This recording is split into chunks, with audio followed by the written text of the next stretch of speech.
Today, my guest is Zev Schlasinger. Zev founded Z-Man Games. He is responsible for publishing games such as Pandemic, The Original Endeavor, and he even technically, possibly, invented the animeeple when he deluxified Agricola when publishing it. And you're going to want to stick around for this interview if you care at all about the board game industry. Zev has so much to say. We go over so many different topics. And without further ado, please help me welcome Zev to the Board Game Secret Show.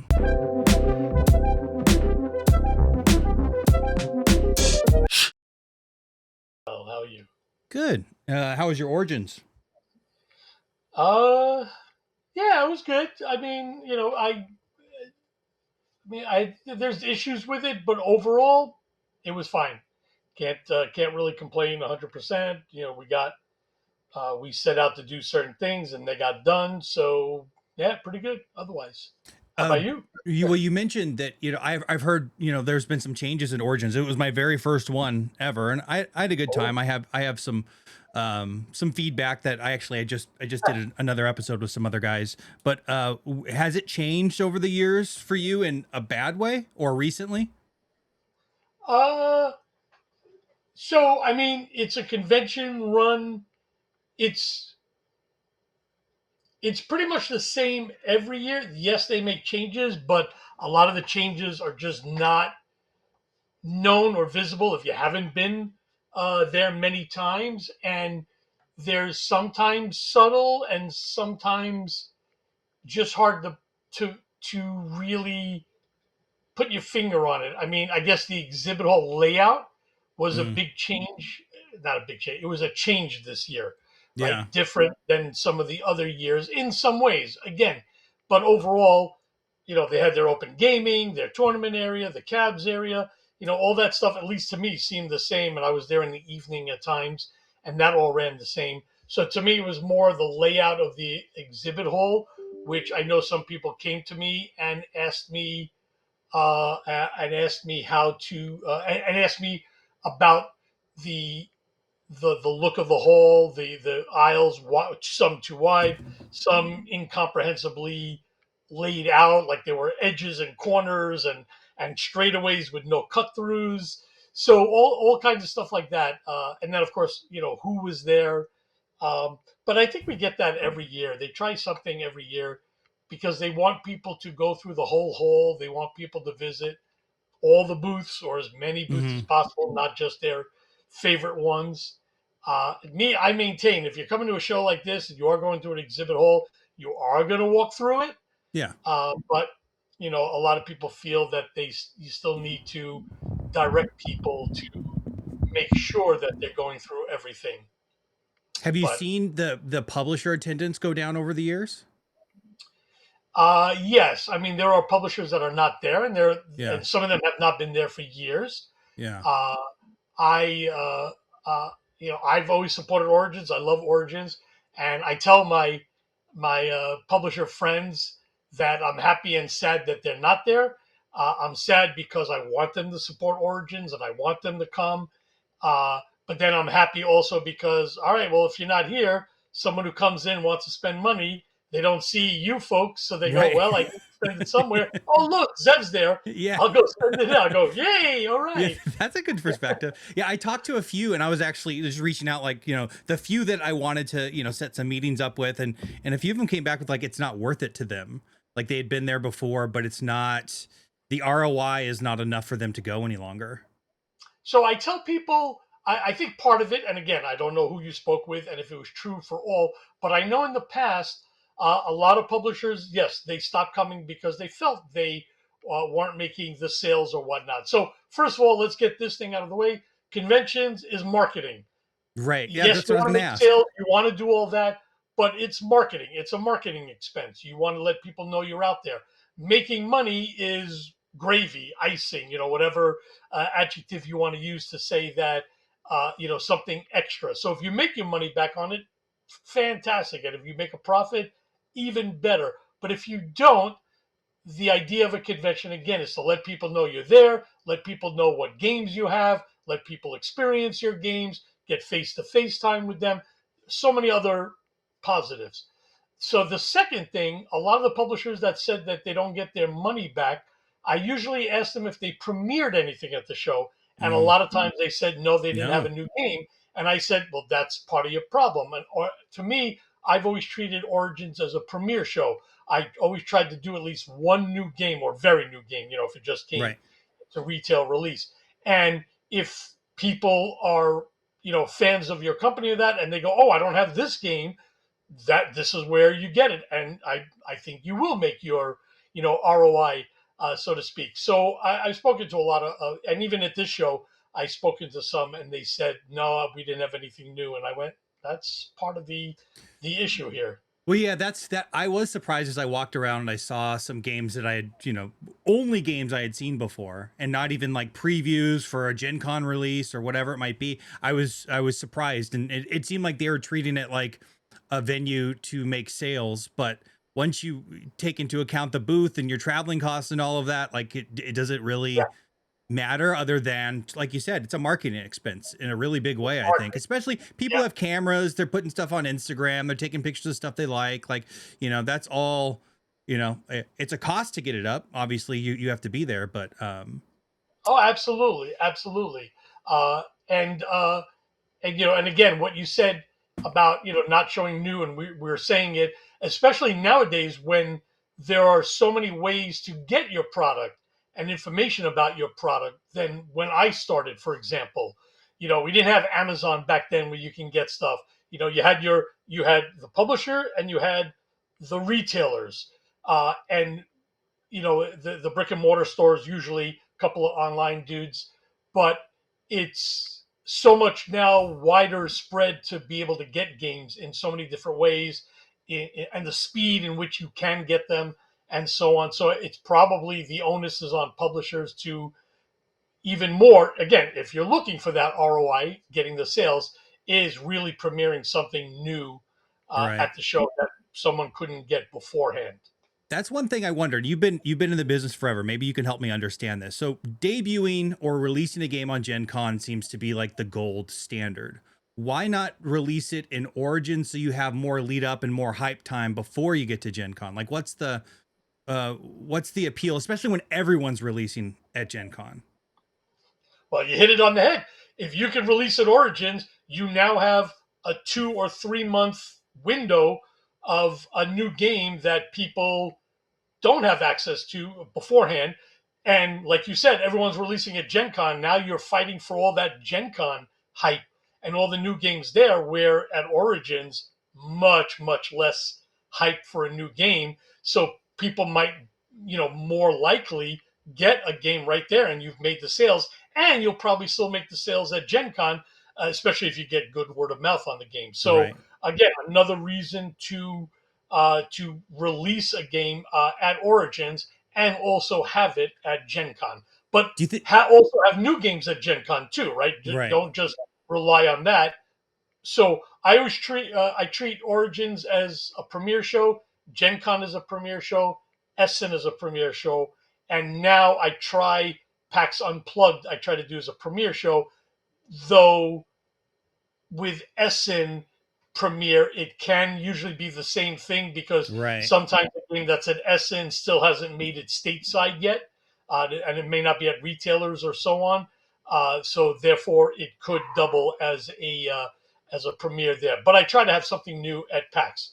Now, again, Or I'm a new company, right. just so people are not as hyped to go see something that I have. But if I was, Z-Man and WizKids, what I was before, Yeah. and a couple other things, I think that fan base would go there. Me, I'm trying to establish that where someone says, "Yes, I got to get this game because Play to Z is now a real player in the industry." Right. Well, so it's a perfect segue. I mean, you have been in the industry for a very long time, and probably in my research, one of the most important non-designer figures, especially around the games that you've touched. Like you started with Z-Man, and from what I understand, it started as really a CCG company, and you didn't Yep. get to board games for a few years. Like, how did that transition ever happen? And were you into kind of the prototypical board games ever until you got into it, or was it always CCG, Magic, and Shadow? Oh, remind me, what was the big one that you wanted Shadow to? Fist.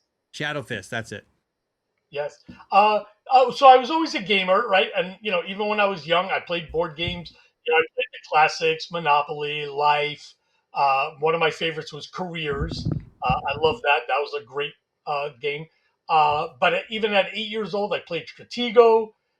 Then I graduated to Risk, and then after Risk, Axis and Allies. So that was like that thing. But then I played a lot of Avalon Hills stuff. So I actually cut my teeth on war games.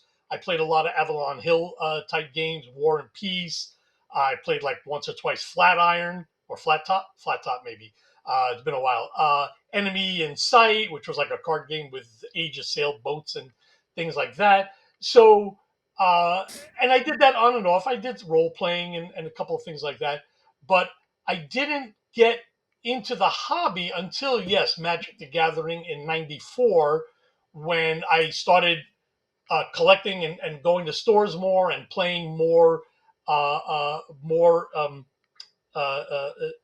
more consistently. Mm-hmm. Uh, and then in and then I started helping judging some tournaments and so on. And then in '95, with that first wave of CCGs after Magic, I became a member of a group that we demonstrated collectible card games. So yes, I focused more on CCGs for the like last from '95 to about '98, '99. I did play some of the board games. I remember when Settlers of Catan hit conventions, and I played that, and I played a few other things as well. But I wasn't, I think, as well versed in the modern board games than normal. I stuck with CCGs practically. So with Z-Man, yes, I created Z-Man to bring back my favorite one, which was Shadow Fist. And I premiered in 2000. And then in 2001, we were working on an expansion for Shadow Fist. And in the interim, someone pitched me a card game, a B movie card game called Grave Robbers from Outer Space. And I love B movie, and it was a funny game. I mean, I love the humor of the game. It was awesome. And I actually made one change to make the game faster and snappier. And we released the game with almost no fanfare at GenCon. And by the end of the show, distributors and retailers were coming up to me saying, "Why didn't you tell us about this? We want this game. Let's get this game." I go, "Yeah, it's coming. We got it. You'll see it soon." But I remember thinking, "Wow, a non-collectible card game. It was like so easy to do in terms of I didn't need an errata sheet. I didn't need Right. play testing or major play testing. Packs I didn't and I didn't need to do seasons and all this exact. yeah. Yeah, I didn't need, because the CCG needs a staff. I was doing things by myself, and I had volunteer help. But you need, a retailer liaison. You need organized play. You need, community running community stuff. There's so much, and all the play testing and that. And this was like, here you go. Here's the game. Thank you. Enjoy. Next.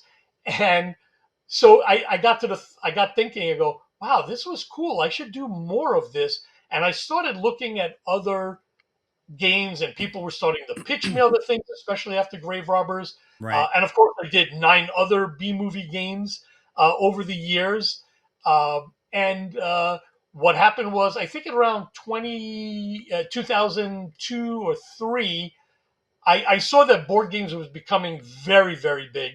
And I said, I need to be in on this. And I became a member of BGG, I think 2002, I believe.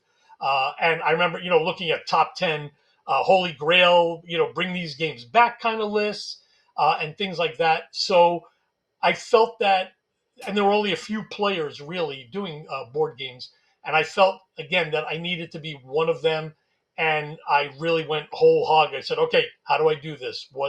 How do I get board games? And I just took pitches from people, and then I was proactive, talking and meeting with a lot of at the time, of course, the German publishers, trying Mm-hmm. to get English language stuff. So my goal was trying to do uh, um, localizations as well as original stuff. So I did like Ideology uh, as original, but I also did Primordial Soup or Soup. So I started doing that, trying to get in with a lot of the German publishers, and it was very hard in the beginning because a lot of people work through Rio Grande, for example. Mm. Right, that was the wall. There was the Rio Grande wall. Was Wasn't a Rio valley, it was Grande a the wall. big one at that point? That That was was like yeah, the that was the big one for English language localizations. And a lot of the people that I spoke with said, "Nope, I'm working with Rio. Sorry, we're not interested Wow. in anything else." So yeah, it was getting frustrating, but I was still looking but I was still doing original stuff, and eventually I just started finding publishers who didn't have deals with Rio Grande at the time. Right. And that's how I did it. Working with Frank and Doris for Soup, Primordial Soup. Then doing working with Lookout, where I did End of the Triumvirate and Scepter of Zavendor. Again, I really looked at those holy grail lists of things to bring, not only to reprint but to bring into English. And those games were on there, and I just sought them out. Actually, not End of the Triumvirate. It was more Scepter of Zavendor. It was a big game, and I know people were playing it, but they printed like English language stuff on Avery stickers. That was the big thing, which also happened with Agricola, I believe.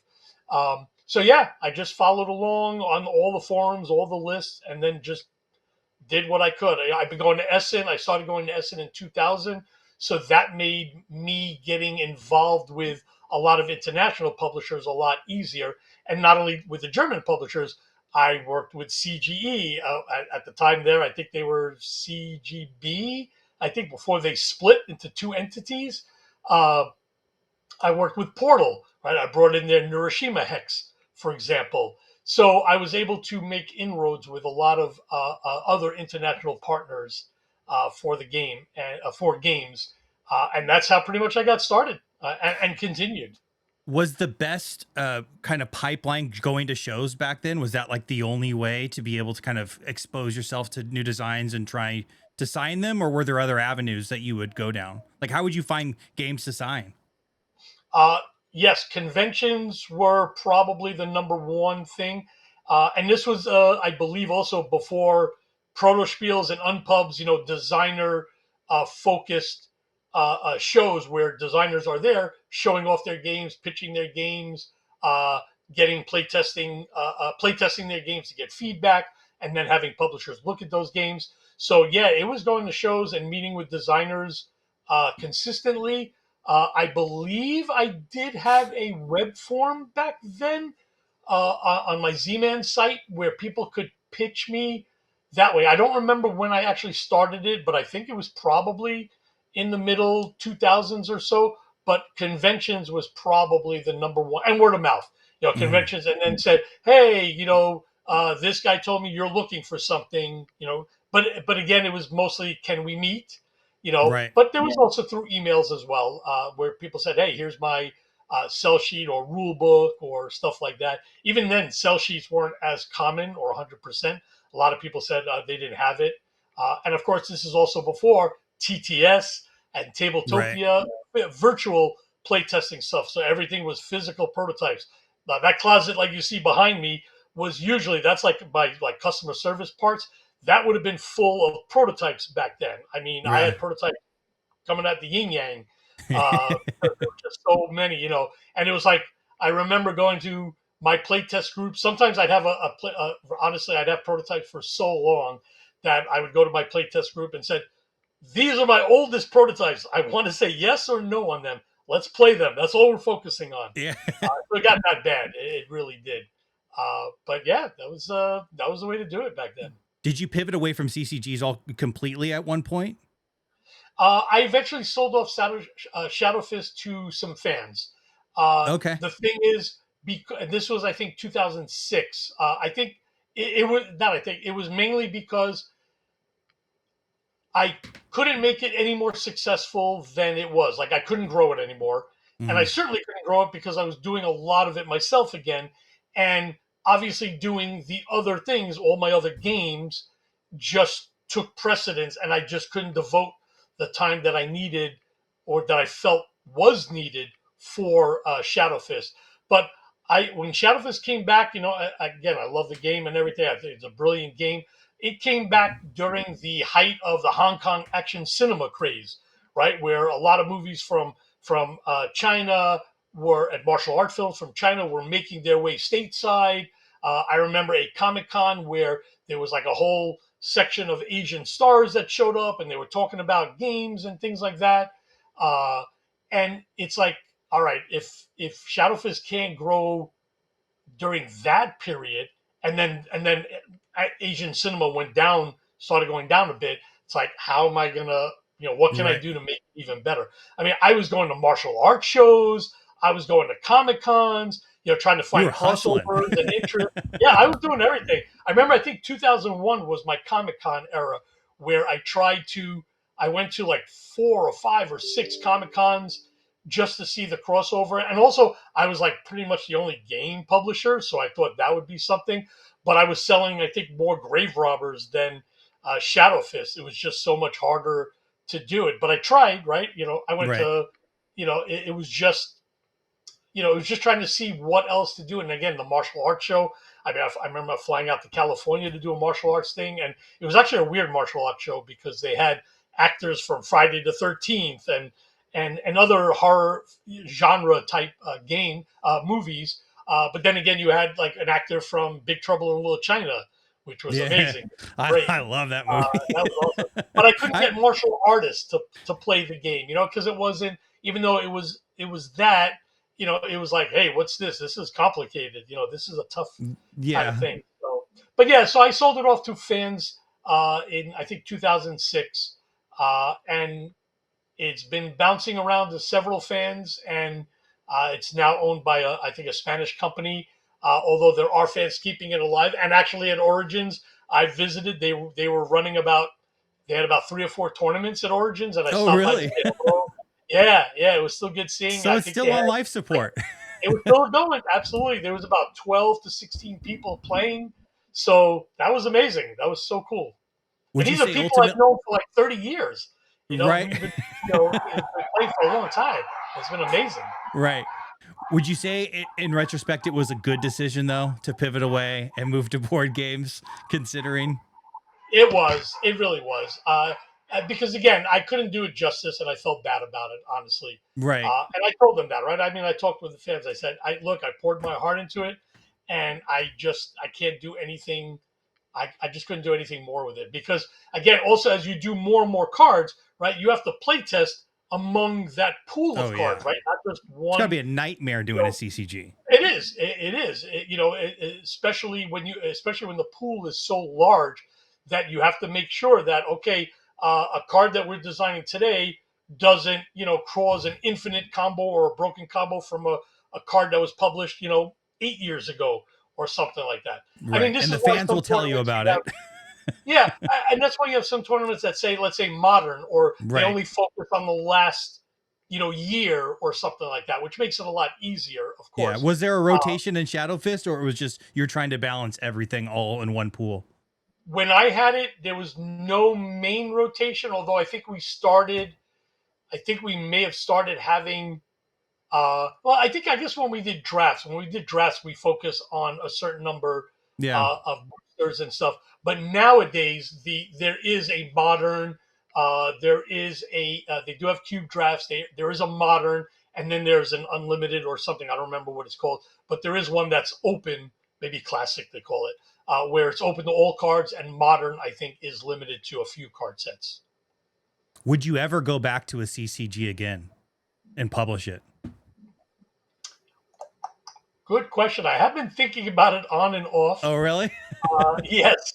Uh, What would have to be true? What would be the ingredients that would just make you go like, Man, oh, wow, it would have that to be such a good game. Oh my god, right. it would have to be such a great game. But honestly, I think I would probably say no, only again because of the issue of it's just me, and I can't run a program to to handle a CCG myself. I think again I would be doing it injustice unless I was able to get boots on the ground help on everything, promised help on everything to help push it, meaning I'll help play test, I'll help design a little bit, and I'll obviously do art and get it to market, but I need people to, you know, run the retailer program, to run the demo program, to schedule events at conventions and so on and so forth. And I put my hand in every so often to help out.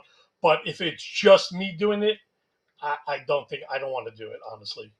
So you founded Z-Man in 99. How long did it take before you really felt like Z-Man was a success? So good. Yeah, good question. So I would say in 2007, I started feeling really good. And then, of course, in Wow. 2008. So it took me, right? It wasn't an overnight success. It took me many years. So there's a couple of factors to know. One, while I was doing Z-Man, I was working for Comic Images. I was their Mm, gaming manager, and I handled their Raw Deal collectible card game, the WWE Raw Deal collectible card game. So I was doing that at the same time, and that was helping me because I was making a salary there. right. So that was able to help me run Z-Man because I was not drawing a salary at Z-Man. Mm-mm. So it helped me establish and be able to keep Z-Man going, even though sales were doing stuff, whatever. But I was putting that money to do more games and so on and so forth. It also helped that when I worked at Comic Images, I didn't have to take time off to go to a show because we go to the same shows, Oh, and we that's would have booths. Yeah, we that's would have nice. booths next to each other, so I could run both booths. So it's not like, oh, I have to take off Origins and Gen Con and this. It's like, hey, we're both going to Origins, we're both going to Gen Con, and so on. And again, we always had booths together so that I can work to that. And then and then there was a running joke where I had a friend of mine, Paul, who always he was ubiquitous in my booth, always helped me at all the shows. I brought him to Essen with me. He was always at every major show, and sometimes he ran shows by himself, the booth by himself at a show. But we'd always joke around saying, "So, how many disasters are we away from being bankrupt?" And of course, at the beginning, it's always one. I was gonna say, how long was it one? For many years it was one, but then it got to the point, and again, I want to say probably 2007. It might have been a little 2006. So remember, I worked for Comic Images until 2006, and then for about a year, I tried to find work elsewhere while running Z-Man. But then I realized, oh, I'm actually running Z-Man without another source of income. This is working out. So in 2007, I said, okay, nope, I'm just going to do Z-Man full time. That's my only job. So around that point, I remember turning to Paul and saying, okay, we're two away from disaster. And a disaster at the time was more like, like way over printing a game, Right. or spending too much on a game, and then of course it not selling. Yeah. Uh, so I was always careful. So I shouldn't have had a disaster. I never had the one big hit, like a lot of companies did, where they had the one game and then they focused on the one game. So like a Days of Wonder, Ticket to Ride, or Twilight Creation Zombies. That company that had the one thing that they can go on was consistent. But I was okay in that I had like 10 medium hits, right? So Hmm. one major hit I didn't have, but I had about 10 medium hits. I had a bunch of evergreens. Uh, and again, I turned to Paul and I remember saying, yep, we're two away. Maybe I think one time I went to three away. But then in 2008, when I did Pandemic in early 2008 and Agricola later in 2008, I told them, yeah, Boom. we're solid. Yeah, we're good. Unless I stupidly, I'm going to do 100,000 units of my next game just because Right. uh, I was safe from collapsing for a long while. How much did you underprint both Pandemic and Agricola out of the gates? Uh, So Pandemic, I believe, I want to say I did 3,000 my first run. So I usually do 2,000, 3,000, and Hmm. again, without any hype, right? I wouldn't have done more. Uh, and it came out end of January, and I remember I was at PresCon with Paul, and I got a phone call where a distributor ordered a restock of the game. And when I got off the phone, I turned to Paul and I said, "We're out of Pandemic. This guy, I think this company just bought out the last copies I have." And that was 3 weeks or something. And that was the fastest I think I sold out of anything. So I guess you could say I underprinted there, but there was Right. no idea Well, that, yeah. you know, and then it took me, so this was in February. I didn't get a reprint, I think, until September because the company, the printer that I used, we had a major issue with the rep that I was using. Uh, they accused them of stuff or whatever, so I tried to go direct with them, and they doubled my price. And I said, no way, Oh, I can't geez. do that. Did they do that because So they knew what a success it was? They're just I trying to be think so. predatory.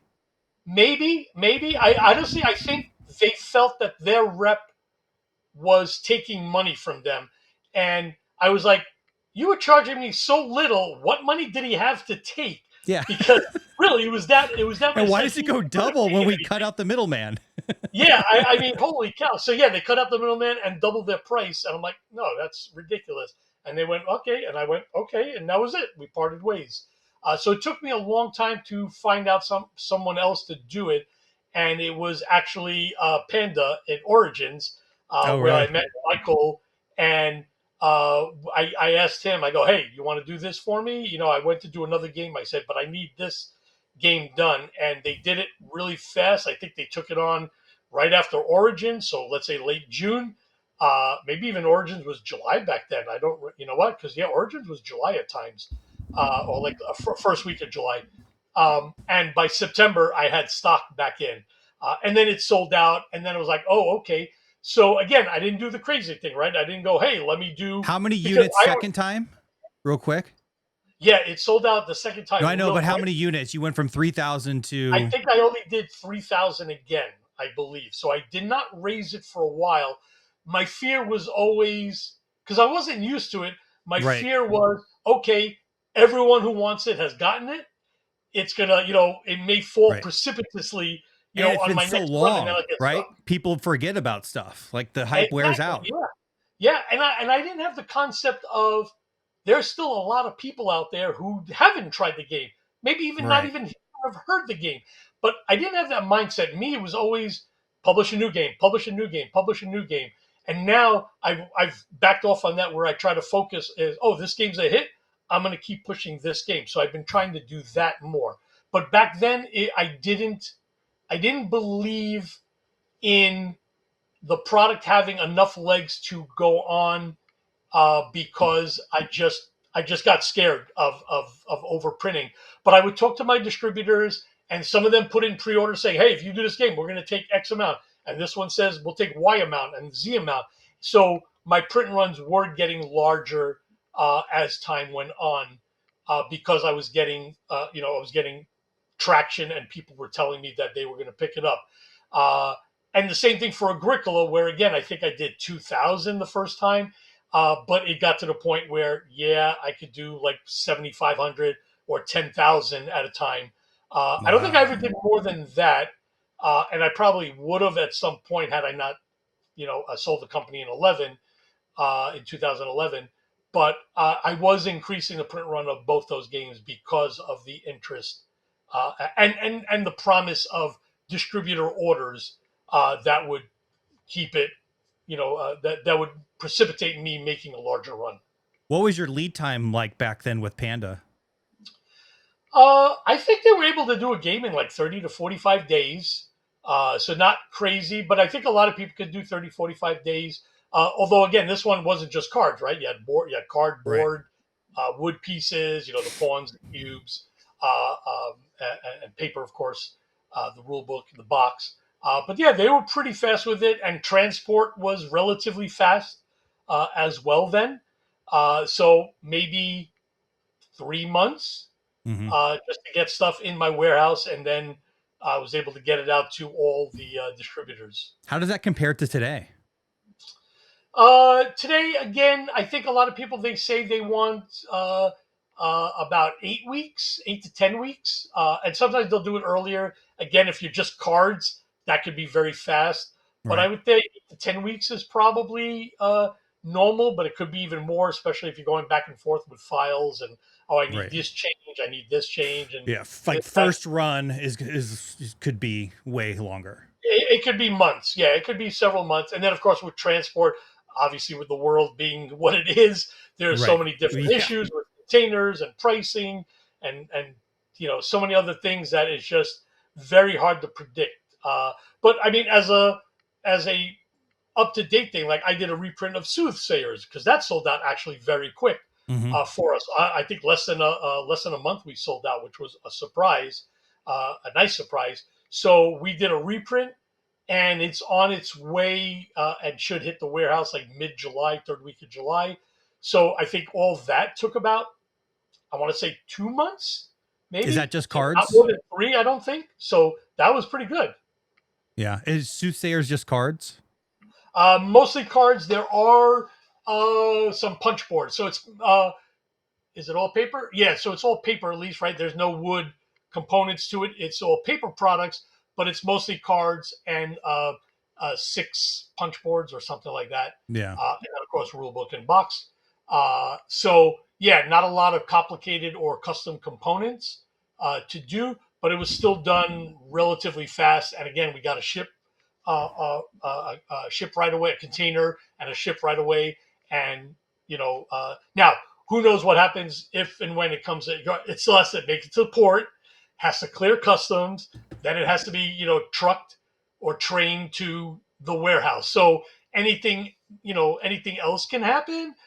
So I think actually it's supposed to make port like right middle of July, and then hopefully if it clears customs right away, about a week or so from the port to the warehouse, week and a half. So hopefully by end of July it'll be back in stock. Beautiful. We'll get back to Play to Z, but take me back to Pandemic. How did you meet Matt Leacock? How did that whole thing happen? Because that was the first big hit, right? Before Agricola. That was the first one you signed? Yes. Yeah. So with Matt, he self-published a few games. I don't remember, honestly, I don't remember how I found out or how I met him. He might have contacted me, or it might have been through BGG where he posted something and I went, oh, I'm interested in this. And there was a game of his that I was interested in. He sent it to me. It didn't work for me. Then he said he was going to the Gathering of Friends, which I was going to then at the time. So we set up a meeting there. But we met at the last day of me being at the show, and he showed me another game.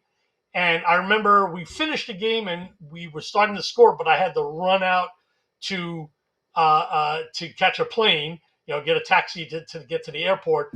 But it wasn't for me. Well, and then he said he had one more game, and he told me briefly about it, a co-op game, so on. And I said, all right, just mail it to me, or I'll give you my address or whatever. And he mailed me Pandemic, which I got, I think, within, like he mailed it out right away, and I got it within 2 weeks or something. And it happened that I had a playtest session, and I brought it to that playtest session. So within 2-3 weeks of getting the prototype or talking to him about it and getting to the playtest, we got to play the game. And after playing it, the reaction that I saw when that first epidemic hit, where people got out of their seats to find out where when they find out, oh my God, where's the epidemic going to hit? And I looked, I went, yeah, I'm doing this game. That's a reaction like that. Was there much co-op back then? No. So there were only a few co-op games, and they all had, except for maybe one, they all had a trader element to it, which could appear or is always there, like Shadows over Camelot, I believe. That was the big one back, the modern one back then. I believe there was one full co-op game, and I want to say it was a Hobbit game, a Lord of the Rings Hobbit type game where it was a full co-op. But yeah, there were really no hits. Nothing. It wasn't a culture at all. Yeah, and people tried to talk me out of it. Yeah, because they were like, "Hey, Zev, you know why there's no co-op games? Because nobody wants them. Hey, and it's like, well, maybe they haven't had the right one or something like that." But I couldn't be talked out of it. I said, "This game is just so good. I'm going." Were you nervous at all? I mean, because that is a big difference from basically any other game. It's a totally genre-defining design. You're right. Absolutely. Like co-ops are big now, right? Some people hate them, but they're significant. They are a significant portion of the market, and it all started there. You had to have really kind of, had a leap of faith to put some units behind that and publish it. I did, but I was known for taking risks. I brought in like a lot of Japanese games at the time. Nobody else was really doing that. I was publishing weird themes, different themes, and so on. So I was always trying to do something unique. And then I was like, yep, this is up my alley. I'm going to give it a shot. And that's also probably why I didn't do 5,000, 6,000, 7,000 in the initial run, because I was like, all right, well, I'm going to take a risk, but I'm going to do 2 or 3,000 like my normal, and then we'll see what happens. And again, Right. if it failed, I knew I would sell some of it, but if it completely failed, it wouldn't have crushed me, especially doing 2,000, 3,000 units. Because usually at the time, if I sold half the number of units through distribution, I broke even. That's Okay. the way it was usually calculated. So I had to sell 1,000 units. And I know it sounds, oh, that's easy to do. Let me tell you, it is not easy to do. Even back then, I had to claw my way sometimes to selling 500, 600, 700 copies of a game. It should, because our industry was just not what it is today. And even today, some games still have trouble selling even 1,000 units. I know it sounds crazy, but it's still Well, there, it's which is so wild. saturated now with designs, right? It's like as much as Right. we've grown as a hobby, especially since the pandemic, there's just that many more designers and publishers and Right. games and all But that more stuff. people too. Yeah. But it's Yeah. still proportional Yeah. where, yep, you're still fighting It's for still those proportionally people. tough. Yeah, it is still the same thing. But yeah, so it was tough to do it, but it was worth the risk. And yeah, I was just happy that it paid off. I mean, and like you said, yep, there are a lot of people who don't like co-op. Many times, even here, I was at Origins, and where I'm pitching a game, like Animal Rescue Team with a brain. I go, hey, well, this is a co-op. No, stop right there. I hate co-ops. Not interested. Okay, next. So I still get that. To this day and age. But it's a little easier to sell than back then. Yes, absolutely. Because it was always, you mean you all win, you all lose? Because again, they're used to the trader. There's not one winner. I go, no, everybody wins or everybody loses. You really all have to work together, kind of thing. So yes, it took a while to explain all that. And I also love the fact that the theme was very different, right? You were trying to cure or yeah, cure diseases, which is like what? I mean, who had a game like that, You're right? right. There wasn't that. And me, this is where like I did Primordial Soup, where it was about amoeba poop. That's Yeah. the way people describe the game. So again, I did crazy, risky kind of themes, and I just didn't follow what everybody else was doing. I just thought whatever was good to me, that's what I went for. Luckily, a lot of people liked my taste. Do you still have a similar perspective today with Play to Z? Like, are you looking for the different, the odd, the not typical? Yes, yes. I'm always looking for something different where possible.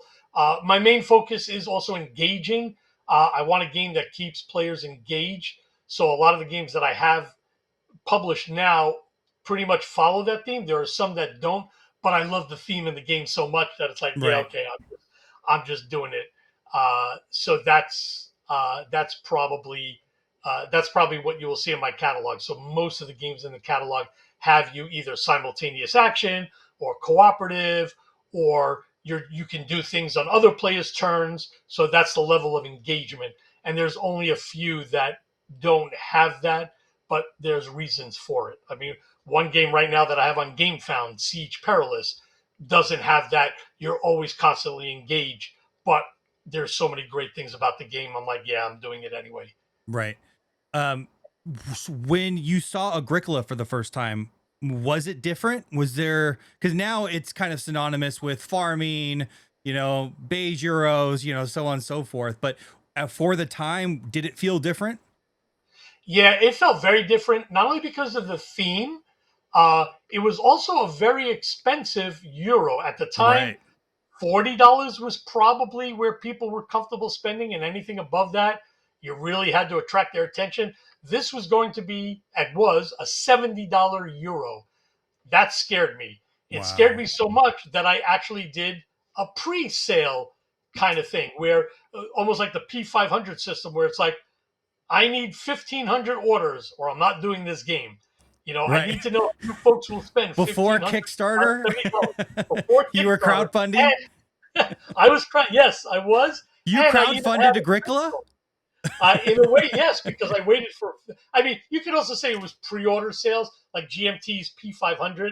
So it's probably more like that, but it fits. But I also did a stretch goal kind of thing where I said, hey, anybody is going to do this, I'm going to make their cubes animeeples. And I came up with the term animeeples. That was the animal meeples. So all the people that got that first run of games, instead of cubes, they got, horse shaped and sheep shaped and boar shaped wooden pieces there. Horse So shaped. everyone else was just cubes. Everyone else had cubes. Yes, Interesting. everyone else had cubes. Though all the retail stuff was cubes, and I stood by it. There were people that said, "Hey, you got to make it available," and I stood by it for a long time. I think maybe eventually, I think we offered the animeeples as a separate thing you can buy, but for a while I kept it where retail was cubes and that. So Agricola had, so all that stuff made it a risk for me. An interesting thing to let people know is that, remember I said I worked with Lookout Games before. I did their End of the Triumvirate and Scepter of Zavendor. Because of that relationship I established, I was first in line for Agricola. And they told me that they had people chomping at the bit to get Agricola, but they were like, Z-Man has dibs on it. If he doesn't want it, I'll go down the list. The But Rio Grande treatment came full circle. They wanted it, yes. So I was there ahead of them. And that was because of the relationship I established with Lookout. And because of that, and it was also a lot of fun because they premiered it in Essen 27. And he kept sending people, Hano from Lookout, kept sending people to my booth to say, Zev, you got to do this game. You got to do this game in English. Oh, You got to really? do this game in English. And I'm like, okay, I will. Yes, I will. But he just kept sending people. And then eventually he came to me. He goes, hey, has anybody come up to you and asked for the game in English? I'm like, yeah, man. They told me you told them to come here. I said, I'm doing it. All right, you got me. I'm doing it. Don't worry. And it was a lot of fun. And it was great. It was a great relationship. So it was Lookout not do, or did Lookout not do the animeeples in their version? In the original, no, but I believe they started at some point, and I believe every other localizer asked for it. So there were people that were offering animeeples with their edition, but I wouldn't back down and make it in my retail edition. Was this concept of what is now deluxeification even a thing at that moment in time? Yes, I would say there was that going on, and it was a lot of it with painted stuff, painted wood, and things like that, and also the Fimo, the clay, the clayish thing that people would mold into shapes to represent certain things. I think it was called Fimo. I'm not sure. Yeah, it's not fear of missing out or something. It's a type of clay that people use, and that's what they use to deluxify. A player would make their own pieces? Yes, they would buy this clay thing, again called Fimo. I might be saying it wrong. I've not seen it.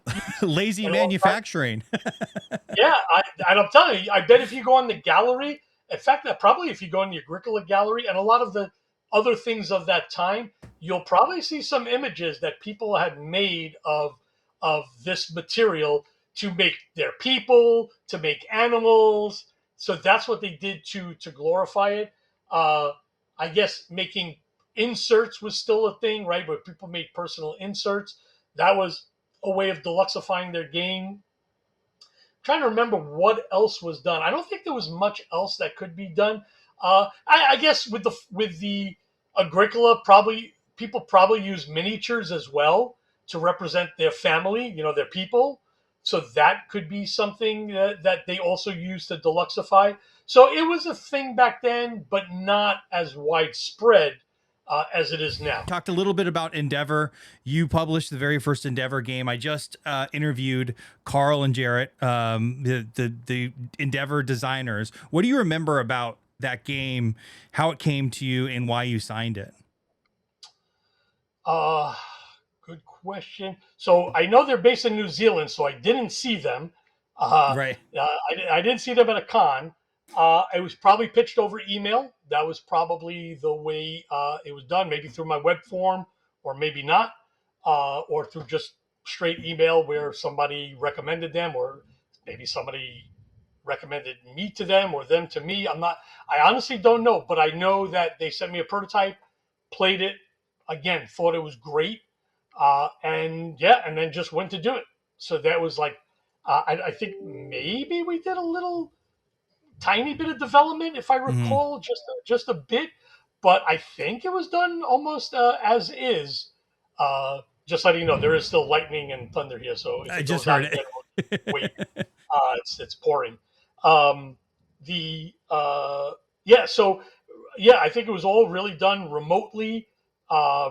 Josh Capel did the of Burnt Island. He did the graphic design and the Hmm. art and stuff like that.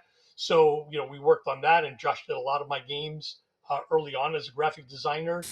Um, and Yeah, that was a game that I did have good feelings about, and I did a larger than normal run. I believe I I was did going to ask you that. 7,500 units. I think I did that, about 7,500 units, I believe. And we eventually sold out, but it took time, right? It didn't happen right away. And it might have been a year or something like that. And I think that's why I just didn't pull the trigger on a reprint right away, because I didn't know what the demand was. Like, I didn't Hmm. feel a hype for it. Like, saying, Right. "Oh my god, we got to get this game, we got to get it," like, because it trickled out towards the end. So to me, that was like, yeah, I don't know if I want. And then I hemmed and hawed, and then of course I sold Z-Man, and we tried getting it back then, and we tried negotiating, and they were going to do it themselves, and then they Right. didn't. So that got dropped. So actually, when I finally saw it, I was like, oh wow, okay, well, I didn't expect that. So somebody else was able to, get to them and was able to close the deal with them. But I had done it even after we sold, because I think the person I sold it to also wanted it. Again, we tried getting it, but we couldn't. Yeah, it was just yeah, just mostly done remotely. I wish I remembered how I saw it back then, but I guess it just had to be where they mailed me a prototype and I Yeah. tested it. They said they'd never been to Gen Con. So, No, you know, no, I don't think they've ever. Right, I've never met them. So to this day, I've never met them. that's, I don't Yeah, think so that's why. I don't think they'd met the people of Burn Island either. Yeah. Yeah, I don't think they've ever been to the states. Yeah. Possibly. I That mean, might I have been might it. be. I can't remember now, but yeah, that might have been it. Yeah, I think they've been or to Canada, of Essen. course. Burn Island's in That was Canada. it. Yeah. Oh, Burn Island's in Canada. I So didn't know that. yeah, Birds Island. Yeah, they're based in Canada. But yeah, I don't think they came to North America. Let's say, at least for a visit, maybe, but never to a show. I never met them. So yeah, it probably had to be the old-fashioned way of they mailed the prototype, I play tested it, liked it, and then finalized everything over email. Right. Was there oh, the dogs have to love the thunder and lightning going on too. They're not great, but my uh, family just got home, so they're ready was for there that door to open. was there a concept of expansions back then? I know they had wanted an expansion. I don't know if that was communicated to you or what, but they basically kind of went back to their day job and didn't really design board games. And I think they were more into video games at that point.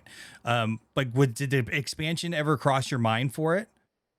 I think they had mentioned they had an expansion in mind, but I guess in the same way that there wasn't a hype that I felt needed for a reprint, I It's like, why would you do an didn't expansion?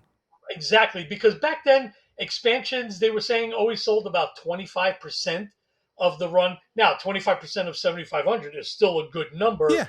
but I just, because again, a lot of people don't realize Z-Man was just me. Yes, I outsourced art and graphic design, all that, but I was running everything, and then I was doing 25 to 35 games a year at the Right. time. So I really had to justify spending the time to do something, not only for the profitability, but just the time, just being able to Right. do it. And I just never got around to it. I probably put it on the back burner too long. Uh, and and again, and I don't even remember what the expansion was about or what they had in mind, but I could have sworn they did mention they had some ideas for it. Um, I'll also say I'm not an expansion guy. Me, Right. I love doing. I love giving my consumers, my fans, the people who support me and buy my games. I try to put everything in a box. Meaning, if there's an expansion, I'll say it comes with an expansion or advanced play. I mean, with Soothsayers, for example, we did an alternate 22 card tarot decks that people can mix and match or play completely. I didn't have to. I could And have done that's in that the as a base separate. box. That's in the base box. I could have done that as an expansion and go, oh, look, hey, we'll do this at another time. No, I didn't want that. I wanted to do it right then and there. The game Owner Rim that I did comes with 5 or 6 or 7 expansions in the game. And again, I could have separated them out and do it separately, but I didn't. Even Pandemic, I sort of hemmed and hawed on doing an expansion for longer than probably most people would have, right? Somebody probably would have pulled the trigger immediately. I didn't. And really, the only thing that sold me on the expansion was I wanted something cool in there. And the idea of, I had the idea of putting the Petri dishes, or Matt did. I don't remember, but we had the idea of including Petri dishes as the cube holders for the diseases. And I went, okay, now I'm ready to do Right. an expansion to Pandemic, because I like that idea, and people loved it. They thought it was awesome, it was great, and it was fun, and thematic. So it just hit everything for me. I said, okay, now I want to do it. But honestly, I'm just not a big expansion guy. I almost don't think about it, even though, yes, as a publisher, I say, hey, this game can do all things. Could have more things to it. But again, I try to put more of it right in the initial box. I want people to enjoy that. And it's like, do games need expansions? No, they don't. But that is the mindset. People do love it, and I have to at least recognize that. Yeah, I wonder how much people love it. I mean, there's still lots of people that are vocal about, including myself, about just like not loving the idea of an expansion. What really pisses me off is the expansion that comes out with the base game. Like, it Oh, just yeah, drives me insane. Like, give me the best game. Why on that's earth would you ever right. want me to feel like I'm missing out on something and have to go and Right. buy another SKU? But then that another SKU amplifies the amount of money that you're able to spend relative to what the content actually is. So it always feels like a kind of a bad feeling from a consumer perspective. Now, if it's a love game and it's more content and it comes out a year later and whatever, like I've had some good expansions, but the ones that come out with the games, and that's something that Play to Z doesn't do. I haven't yet, Yeah, yeah. and I don't Will expect to. you? I don't expect to. I don't have. I'm looking at the list of games that I'm doing. None of them would have an expansion that comes out Right. at the same time. Do you think it is a significant profit driver because inherently they might be higher margin relative to like what you're able to put in a box? Like typically I'm guessing a lot of the higher cost components are in the base game and a lot of the paper components are coming in expansions that are likely less cost. Like, is it a margin driver? I mean, it helps, but it depends on how many you're doing and exactly what's in the expansion. But what you can't beat is you have, for the most part, guaranteed sales. How much? You don't know, but you have guaranteed sales. Of course, we're talking expansion to a hit, right? Not Yeah. just an Yeah. expansion, Right. Right. right? If you tell distributors and retailers, hey, you remember Pandemic? I have an expansion to it. Ooh, all Yeah. right, I'm in. Let's do it. So it has all those factors. So if you want to say it's a good way to make guaranteed some money, that is what you do. And it makes sense business wise. Yeah. But again, you don't want to. You're not going to sell 100% of the expansions uh, Right. with the amount of sales. Like if I sold 10,000 Pandemic, there's no way I'm selling 10,000 of the expansion. At least not off Right. the bat. Until more Pandemic is sold, then this will increase. But you don't do, hey, if I sold 10,000 Pandemic, I should do 10,000 of the expansion. That's not my math. I would not do that. I would do 5,000 of the expansion just Mhm. to be safe. Sell, okay, half and have it available. So that's something to keep in mind. If any publishers are listening, I would not go that route and go one for one Right. with an expansion to that. Yeah. And I would Yeah. imagine it complicates kind of the extra SKUs probably complicate business, keeping things in stock. It's got to be a more complicated aspect because you don't really know how many are actually going to sell. Has the hype cycle kind of calmed down on a particular game? I would imagine they probably sell through at a lower rate, depending on the game, of course. But Yeah, you don't right. You don't sell the 100%. You sell 25 to 30 to 35, 40. Depends on the game. yeah, But you give it another SKU. I mean, it's not too hard to handle. It's also somewhat easier because you're not doing a full game, right? Yes, the expansion should be play tested in that, but you don't have to play test a whole game. The whole You're thing. play testing these parts to make sure they work within the game. So expansions can be seen as easier to do, uh, and it used to be like when I did a bunch of games, when I was doing 25, 30, 35 games a year, if I said, hey, but 5 of those or 6 of those or 10 of those are expansions, it doesn't feel as crowded because I didn't spend nearly as much time working on those expansions as I do a full game. Right. So in a way it is easier. And again, the fact that it's guaranteed money helps. It helps your year. If you say, hey, I want to do 4 or 5 or 6 games this year, right? I don't know how those games are going to do, but you know what? If I pepper in an expansion or two of my most popular games, that's going to help pay for the 5 or 6 risk-taking games I'm going to take. And of course, if they do well, awesome. If not, all right, I've offset that a little bit with, the expansion. So it's a good thing to have. Yeah. And again, that's why I understand it from a business sense. It's just me as a customer. I'm not a fan of expansions. And even as a publisher, even though, again, business wise, I know it makes sense, I try to put everything or the best foot forward in the main game.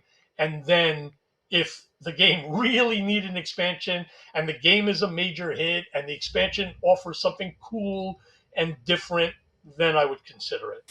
Yeah, I hadn't really thought about that. Like the balancing of your portfolio, essentially, it kind of guards you a little bit. It's probably, especially if it's an existing game, you already have sales data on it. It's probably going to be more predictable of a seller, Yeah, right? As opposed to the new thing that you're going out on a absolutely. ledge for, which you want to do from your perspective, right? Is to go take those chances, but you need a way to mitigate that. The only one is like I just can't get past the initial expansion. So I love that you, Play to Z as a company, is trying to make the best game possible in the base game out of the gates. I think that's in Yes, the end, that's how you build a great reputation with your customers as well. I try. And Yeah, I you try. know, and Yeah, that's, you start to build trust.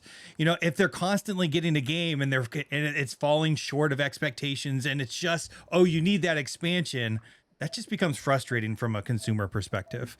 I agree. I agree. I think one of the main reasons people do it, I could be wrong. This is my thinking of it as a main reason. Remember, there's also the perceived value of a game and actually the actual cost of a game. If if I had put an expansion inside the game, most likely the cost of that game is going to be higher. So I have to think. I could sell the base game for 50, and I could sell the expansion for 20, let's say 25, depending on the expansion. But if I put them together, would somebody pay $75? Even if they knew there was an expansion, it's a game they don't know. Maybe I could drop it to 70 because I'm doing one box less and stuff like that. There's some cost savings in material, but it is a consideration. Will a Yeah. $50 game sell as a $70 game, even though it has more content, but nobody knows the game? That now they got to foot the bill. They got to think, am I going to spend $20 more? I think that's one reason why people would do both because you're not forced to buy that No. expansion, right? So somebody will say, "Hey, I'll buy the base game if I liked it. I'll buy the expansion. I'm not forced to buy both." Uh, so I think in that way you may be able to justify doing it that way. Yes, I know optics. It's like, why didn't you put it in there? Right. I would say price is probably one of Because the you're main going to reasons. sell significantly more units at 50 as opposed to the 75. That's You may not hit critical mass at 75 with the expansion right, or whatever it might be. But then it also right. just feels like, well, is this kind of like a trial game, right? I think you and I had mentioned one, and I won't blast him here, but it drove me insane that I came away with going like, oh my gosh, this is such a great it's such a great game and concept, but there's just so little content. And then come to find out there's 2 other expansions that are nearly the cost of the base game. And it just Oof. like, it went from a $40 entry level, like, great, yeah, let's try this out, to like, oh, you need to actually get the stuff I want, it's gonna be $120. And then it's like, Yeah, I would never buy that box as 120. But then I have the sunk cost fallacy. I already spent 40. So, and I really like the Yes, gameplay. So it's actually going to work. I am probably going to go buy uh, those, but it's going to drive me insane. I Absolutely agree. nuts. Yeah, I agree. I agree. I just can't do it. In my mind, it's just something I just can't perceive doing it Right. myself. Let's jump forward in your timeline. You decide to sell Z-Man Games. Why on earth did you sell Z-Man? And secondly, why did you keep working for them? Tell me that story. I was doing everything for Z-Man myself, and this person that I worked with before, she owned a French language company. She did French Pandemic for me and a couple other things. And she made an offer. She said, "Hey, would you be interested in selling?" First, she actually fished. She said, "I heard you're looking to sell Zeman." I'm like, "No, I'm not.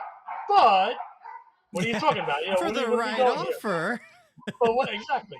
And I think overall, with the back and forth, it was because my focus would be they would do all the day to day stuff and everything.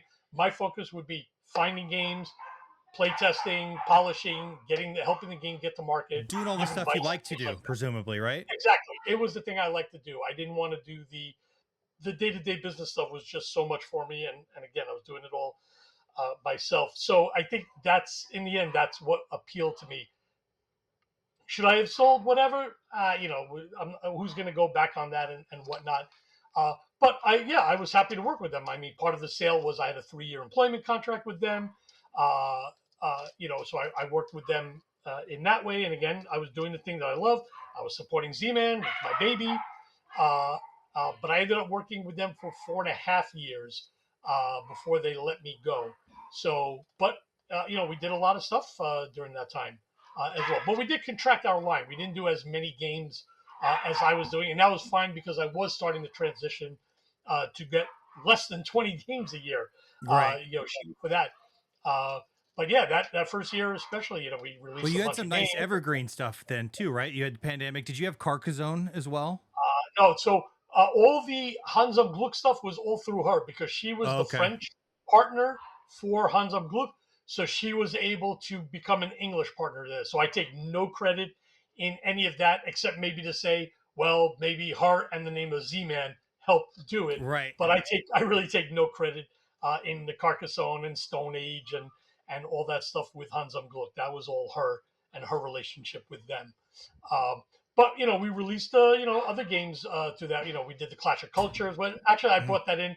There were games that were still in various states of production when I sold that Mhm. started coming to the fore as time was going on. Clash of Cultures, for example, was one of those games.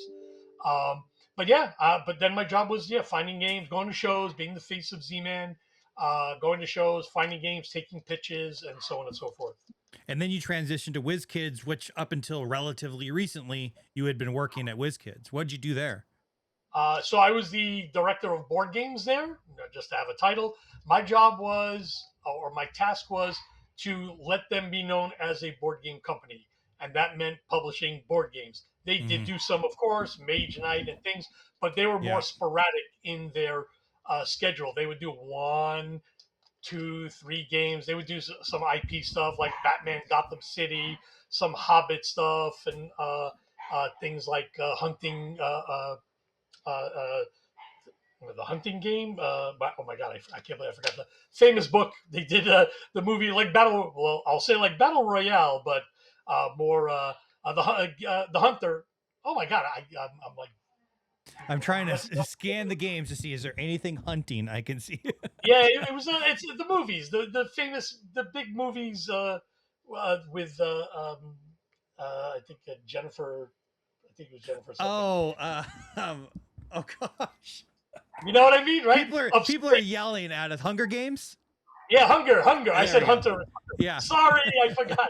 So I blanked. Sorry, lightning hit my brain. Yeah. But anyhow, they did IP stuff, and then they did some hobby stuff. But my goal was to get them synonymous with board games for people because a lot of people were like, "I'm not buying WizKids." They didn't like the quality. They had all kind of issues. So I needed to get them recognized, and that's why I came on board to basically explode their catalog and get them known synonymously with board games. And that's what I did. We did Fantasy Realms, Sidereal Confluence, the Super Hmm. Skill Pinball lines. I mean, I'm looking at a bunch of stuff. The Expanse board game, yeah. So we did a lot of IP stuff as well through them. So, and that was like my first real work with IP stuff. We did some D&D, Marvel, DC, did Expanse. We did a Home Alone game. Trying to see what else we did. Yeah, I mean, Flotilla, rebuilding Seattle. So yeah, I just did I think 100 games. I was there with them 7 years, and we did I think about 100 games or so. And actually, a few games that are still coming out or have just come out were byproducts of stuff that I worked on when I left. Even up to like we're almost 3 years now. I'm away from WizKids, but some of those games are slowly coming out. They decided to contract their after doing so many games, they felt that okay, this was too much. We had a lot. They had a lot of inventory in some cases, and they just wanted to focus on certain lines and expand those lines. So, like with Fantasy Realms, right? They just have a Greek Fantasy Realms. They're doing another one. Rebuilding Seattle. They just did rebuilding Chicago. So they just wanted to take some of their bigger hits, existing lines, and just try to build on those lines. Do you think that's a smarter business decision now with where the industry is? I mean, I'll say it's smarter for them. I mean, that's what they want, right? I mean, for them also, it's smarter to contract in terms of not doing a lot of games a year because then you can focus on the quality of those games.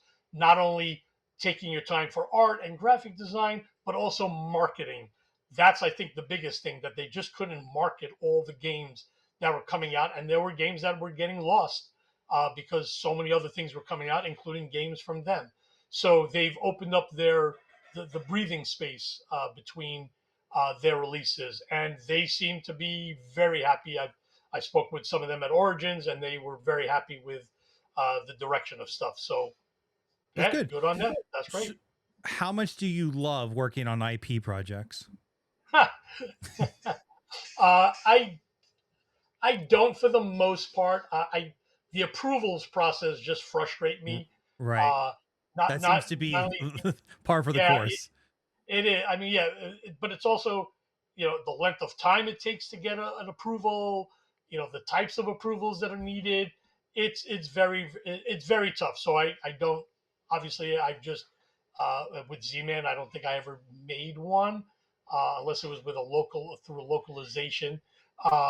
At WizKids, we did a lot, but again, at least I didn't have to handle it. Right, it wasn't me personally negotiating. A lot of times the owner of WizKids Neko would say, "Hey, we have this license and we could do a game from it. Get me a game on this." I'm like, "Okay, we'll do it." Mhm. Uh, but then the process of making the game and getting it ready and so on, that process was very frustrating. Is Now, it? having said that, yeah, go on. No, go ahead. Go ahead. No, I was going to say, having said that, at Play to Z, we finally got our first license that we're going to work Okay. with. So that's going to be exciting and different for me, and I will be working directly, but I have some help with some of my other team members, and I'm excited for it. I'm looking forward to it. Good people working on it, so I think that's going to be very good. And that's a Middle Earth game. Oh, So cool. yeah. So that's all I can say about that. But very excited for that. But otherwise, yeah, it is a process, right? It's a lot of it is because it's out of your hands. That's the thing, right? I'm used to You're on their time being frame, right? exactly. It's like, hey, we got to get this game out. I was hoping for a GenCon release. I needed approval of this word, Yeah. or this image. Why is it taking 3 months to get one approval, kind of thing. So it's very frustrating when a lot of it is taken out of your hands. Luckily, I guess with WizKids, we were working on other things, so it didn't just ground us to a halt where it's like, okay, we're all sitting on our thumbs waiting on this one thing. We had other projects we were working on, so Right. that kept us You busy still have plenty to do. while we waited. Yeah, It's but just yeah, hard to yeah, but plan your year when you don't it know is hard. when you're going to release. Exactly. Yeah, sometimes you just can't make a promise because it's not, you don't have full control of it. Is it Absolutely. hard to make the math work considering royalties on the IPs? Obviously, every IP is different, but like, does that stop a lot of people from actually producing IP games because I would say so. margin pressure? So yeah, yeah. I mean, you got to do it smartly also, right? You just got to do the math, and then you have to see if it works. And the math includes not only the IP royalty, a designer royalty, and then the price of the game, right? What price must the game be in order to make the math work? So that's a consideration. So you're not going to do, depending on how high the royalty is and designer royalty and everything, right? You're not going to make probably a $20 game, which, okay, I should say that's probably a bad example because we did do a $20 game with the example uh, for that at WizKids. We did one, but in general, it just has to work, right? I mean, it's you just want to make sure that you're making, or at least that you feel that you're making enough back on it based on volume, right? And that's the other thing. Right. Why do an IP? It's also for volume because you think you're going to sell 5,000 off the bat or 10,000 off the bat or whatever. So you're not doing 2 or 3,000. You are committing more. That does lower the production cost. And if you can sell all that, then you've probably made a profit. So those are all considerations. So your acceptable margin is significant, well, lower on an IP project because of the number of units that you're projecting. So I would assume Correct. your initial print it has to be significantly larger on an IP game. Yes, yes. We're in a game where I want to make X dollars, but I'm only going to sell 2,000, 3,000 units possibly. The With an IP, yeah, I might make less, X minus, but if I'm selling triple, quadruple, it makes up for it and then some, depending on how big the IP is and how successful it is. But it also opens up doors, right? The Another reason to do IP, I would feel, is people get to know you. They go, "Oh, Right. who's played a Z? Oh, wow, they did a Middle Earth game. Okay, now I know them. They're on my radar. What else Right. have they got?" Kind of thing. So an IP could give you that marketing push, so to speak. Get you on the radar of other people. That would be another reason to do it. Even if you make less, it could pay back in that way. Are you wanting to do more IP stuff with Play to Z outside of the Middle Earth project you mentioned? Not. I'm not 100% pursuing that, but Mm-hmm. if an opportunity comes to me, I'm always open to that. And I have two or three other irons in the fire, as they say, for IP stuff that if it works, great. If it doesn't, I'm okay with it. But, there are some things that just came to me and these opportunities, and I'm always looking for different opportunities and see how I can, capitalize on it, and make Mm-hmm. a name for myself, make some money, grow the company, that sort of thing. Yeah. It does seem like well, I guess it's only a few, but I've started to see books as IP. Obviously, Dungeon Crawling Carl with the Unstoppable series and the Brandon Sanderson stuff with Mistborn. I think there's another one as well. So I wonder if we'll see book IP adaptions more so as we go forward. I would imagine they Think might be so. slightly cheaper than other IPs. Maybe not Dungeon Crawling Carl, just because it's so hot right Yeah, now. so I'm bad because I don't follow any of that stuff, but Yeah. usually people tell me, and it's funny, somebody had told me, Zev, you should look into Dungeon Crawler Carl. I think this could be big. And I was like, I never heard of it. I said, all right, let me check it out. So I do research, and then all of a sudden, on Kickstarter, coming soon at the time, Yeah. there's a game. And I'm like, hey, man, too late. You got to come to me like months before. Yeah, and the Uh, series was just announced as a TV series that it kind of came just like exploded. This guy's been writing the books for a while. I would right. imagine What happened? he's written a bunch of books. I don't know. There has to be, I don't know how the IP stuff works, but there had to have been a company hired to say like, hey, let's Maybe. maximize IP exposure here and try to get as much out there because it's odd when it just all of a sudden I kind of know. comes out of nowhere. Yeah, all of a sudden, right? All of a sudden, it's a big thing. I never heard of it or whatnot.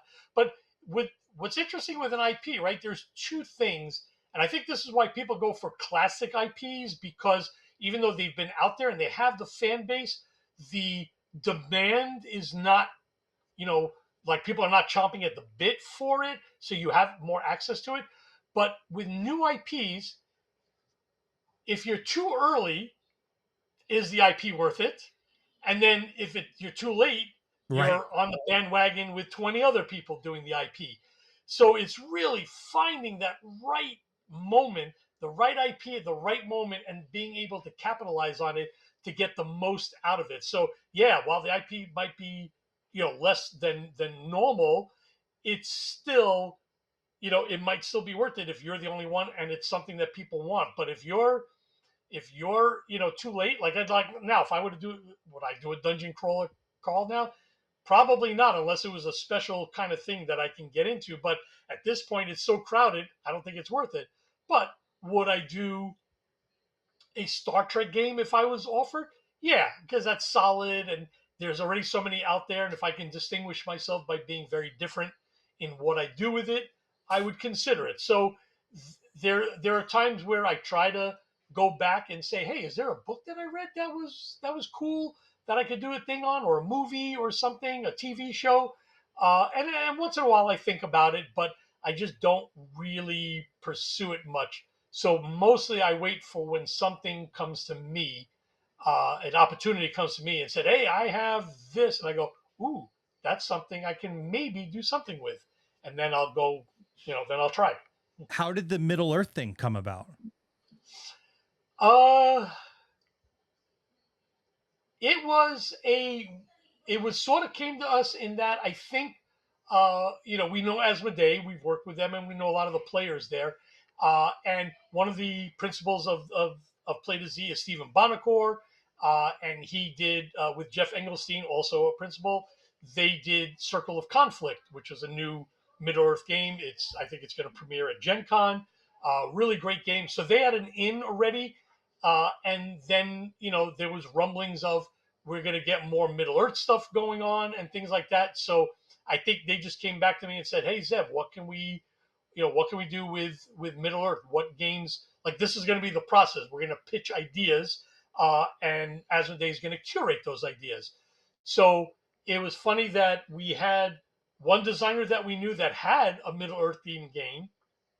We had another designer friend that had a game that could be adopted to a Middle Earth theme. And then we had, and actually, I'm sorry, it actually started that we were pitched a really big Middle Earth game that precipitated really the whole thing. So we pitched three games that just came to us all together. Mm. And but the third game went away. They signed with someone else. Uh, so we had two, and then we just came up with a third one just to make it a trilogy kind of thing as the theme, right? The Play to Right. Z Middle Earth trilogy kind of stuff. And one of those were accepted. Not because, and the other two they were good, but there were other games similar to it that were already signed, so they didn't feel the need to pursue that. So uh, we got the rights to do that third one, and that's the one we're working on. What kind of weight class is it? Light, medium, heavy? I'd say medium heavy. Medium heavy game. Yeah, it's there's been quite a few that have come out, but it seems like the quality on all of the Lord of the Rings stuff has been extremely high. We had the trick taking game that's already had twice, the Matt Leacock pandemic-esque game as well, and the There and Back, which I think is like a roll and write. There might be some others that are missing off the top of my head. I was wondering like how they are curating such quality games when an IP could really be a money dump and just like trying to capture money. It seems like they're hitting them all out of the park, and hopefully they do with your game with Play to Z.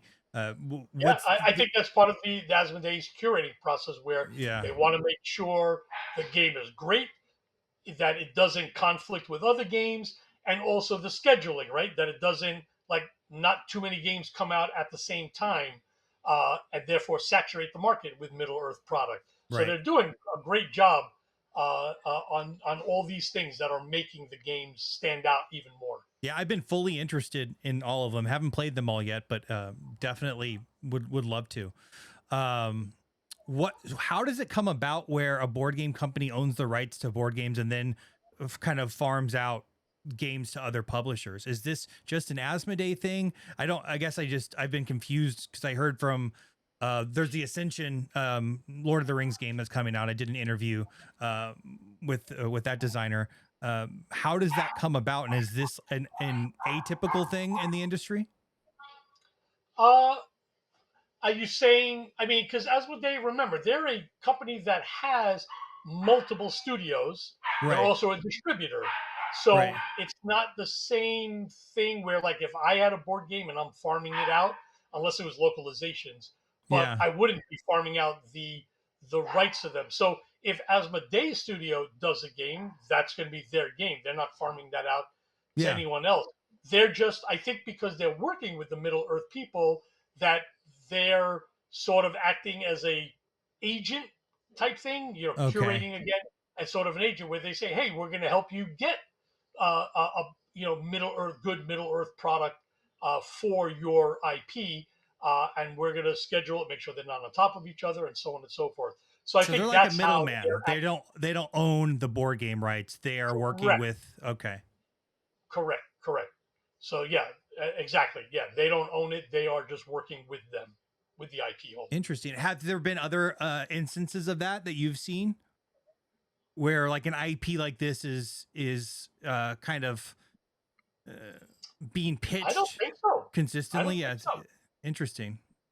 Well, Yeah, I'm I very mean, excited to see what you guys come up with because thank you. you know, Me too. they've all is there a pressure? Is there a pressure? All these have been bangers so far. Is there a pressure that played his Ease Of entry? course, Yeah, of right. course. I mean, it's the normal pressure of coming out with a good game, and Right. now the pressure to make a really good game Right. with using the theme, so we don't, disappoint people and the IP holders and so on. So yeah, Right. it's absolutely a pressure to do it, but we're taking our time. We're working with people we know, and we're excited for it, and we love the idea and everything. So it's just something that we're going to concentrate on very heavily and very strongly on to make sure we hit it out of the park. What's your projected release on that one? It won't be till 28, probably Okay. late 28, probably GenCon 28 is probably the release date. So there's plenty of development left on it. Oh, absolutely, yes, Yeah. very much. All right. Very So much. we've talked about your kind of your early journey. Your current journey is you are president of Play to Z. Your second founded. Why on earth would you found another one? Didn't you learn your lessons early on? Are you nuts? Yes, I am nuts.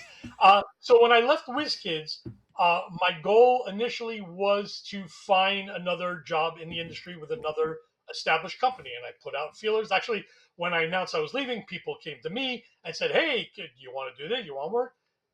So we interviewed in some places and so on. But also, a lot of people said, "Zev, why don't you start your own company?" And I was like, "No, I don't want to." Because I've been through it and I'm a lot Yeah. older, and I Doing just don't want everything to by do it all yourself and getting it off the by ground and myself. all that stuff. Absolutely. I just didn't want to. But then people started saying, well, if you do it, I'll back you. And I Okay. was like, okay, that changes the equation. So it got to the point where enough people said it where I was like, okay, this is what I'll do. I'm gonna go on two paths here. One, try to find a job at existing company at an existing company so I can just focus on what I like doing. And two, I'll start looking at doing my own thing as well. And whichever comes to the fore first, that's the path I'll take. And while there was interest in me working for other companies, some things fell apart. It just didn't work out, and more people were wanting to back me at Play to Z. So it really came to the point where I needed to make a decision, and I said, I have to do Play to Z. That's the path that's most open to me right now. And yeah, and the good thing is that when I left WizKids, there were some games they were canceling, so I bought them. I bought them, so I knew that wherever I was going, I'd be able to hit the ground running and start publishing some games. I mean, of course, I had to fix things and so on, but I had at least 3, 4, 5 games that I could have started, and that's what I did. So it helped with the Play to Z because instead of taking years to develop a whole new game and start from scratch, I was able immediately to start. I think we started in late 23, like September, October 23, we announced. And I think in 24, early 24, we had our first Kickstarter. I think February, we did Ascending Empires because that game was pretty much all done from WizKids. I just brought it over, even though we revamped the solo game, changed a lot of that. We fixed the rule book. We tweaked text and things like that. So there was still things that still needed, but we had all the graphics, the graphic design, everything else was pretty much done, so that I was able to do my first crowdfunded I was going to project. say, had you done this before? Because the companies you came from did No, not crowdfund, I no, and except we Agricola, sort of. yes, except sort of that exactly. But no, I was not a crowdfunding fan for established companies, and so Z-Man, we didn't do it, and also I didn't need to really, honestly. And I had my thoughts on crowdfunding, and I would espouse them at conventions with other crowdfunding people. And again, I understand why to do it. I just didn't think it was something for established companies. So at WizKids, we were definitely no, we're not doing crowdfunding. We were good.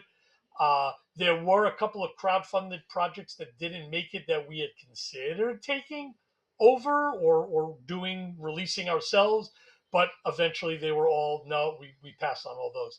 So with Play to Z, part of the mandate of Play to Z was we were going to pursue crowdfunding and give it a shot.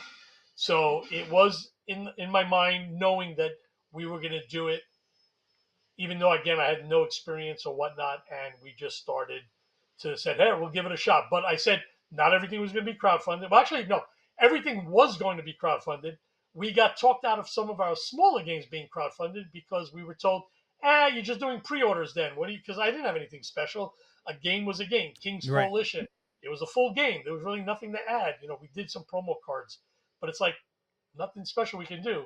So it was it was like, okay, so we can't do everything crowdfunded. So some things will crowdfund, some things will go straight to retail, and that's pretty much the mantra we've had for a while. Although late last year, or like summer last year, we decided to try to up our crowdfunding a little more. So that's something we're pursuing, and right now we did Dogs of War, we did Meeple Vacation, we did Pressed, Soul Journey, and now we have Siege Perilous on Gamefound, and probably we'll do one, maybe two more crowdfunded stuff before the end of the year, but I'm not sure because I'm just not sure on crowdfunding. It's a lot of work. It's a lot of work, a lot of time, a lot of upfront costs and things like that. So it's still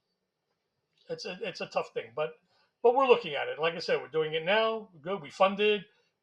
We're still going for a while to July 14th, hoping it does more. And then, like I said, one or two more, one more, possibly two, maybe by the end of the year we'll add another one. And then next year probably do two or three or something like that. So and really try to maybe focus on bigger projects as a crowd fund rather than small ones. I think that's where maybe we could shine better with it. Not sure, so we'll see. Uh, So it's still a learning process. why have you been against crowdfunding projects, especially for established companies? Uh, because in my mind, crowdfunding was, hey, I'm a person and I have this dream and I want to get my game out.